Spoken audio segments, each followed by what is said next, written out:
England mistreated colonists in the form of taxation without representation and the presence of an antagonizing standing army. These mistreatments produced enmity between the countries. The colonists reacted with boycotts and nonviolent protests, such as the Boston Tea Party. After these milder methods, they began the violent Revolutionary War. In this video, we will discuss one of the nonviolent protests, the Boston Tea Party. So, to give you some background, taxes were enacted to help pay for the debt Britain earned during the 7 Years' War.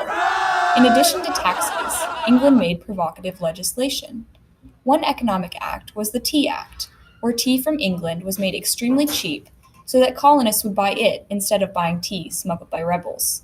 One famous smuggler was John Hancock, who made a fortune by rum running and other rebellious acts. He was a powerful man in Boston because it was a center of commerce. It was also a center for the Patriots. Enmity was also derived from Britain's standing army left in the colonies after the 7 Years' War. The army placed an economic strain on the colonists, who were forced to house them under the Quartering Act. The colonists hated this situation, which placed soldiers and civilians in close proximity, providing opportunities for small skirmishes and riots to occur. An example of one such skirmish was the Boston Massacre. Citizens began to band together to discuss and act against British injustice. One organization was the Sons of Liberty, who rebelled against King George III, gathering to discuss plans and opinions and rebel in nonviolent protests. Some of the Sons of Liberty were John Adams and Paul Revere. John Adams was a part of both Continental Congresses and helped write the Declaration of Independence.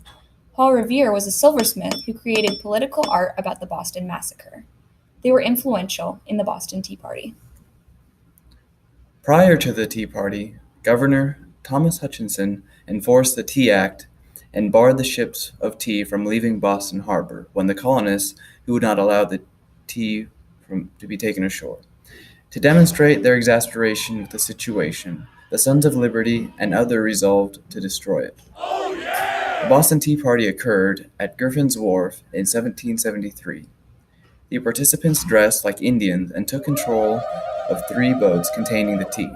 They were able to destroy over 45 tons of tea in 3 hours. The Boston Tea Party had important results that contributed to the history of the American Revolution. The Boston Tea Party was an economic issue because getting rid of 45 tons of tea was exceedingly expensive, valued at almost $1 million. George III was not pleased, and he created the Coercive Acts to punish the colonies. Additionally, the violence that Boston went through after this became so intense that many individuals moved elsewhere for safety. This rebellion was repeated several times in the following years by like-minded patriots. Small acts of rebellion took place until the Declaration of Independence and the Revolution from Britain. In conclusion, the Boston Tea Party was important because it helped spur on the American Revolution. The colonists protested against England and made their opinions known. It expressed their desire for freedom and their own country. They fought for this in the Revolutionary War.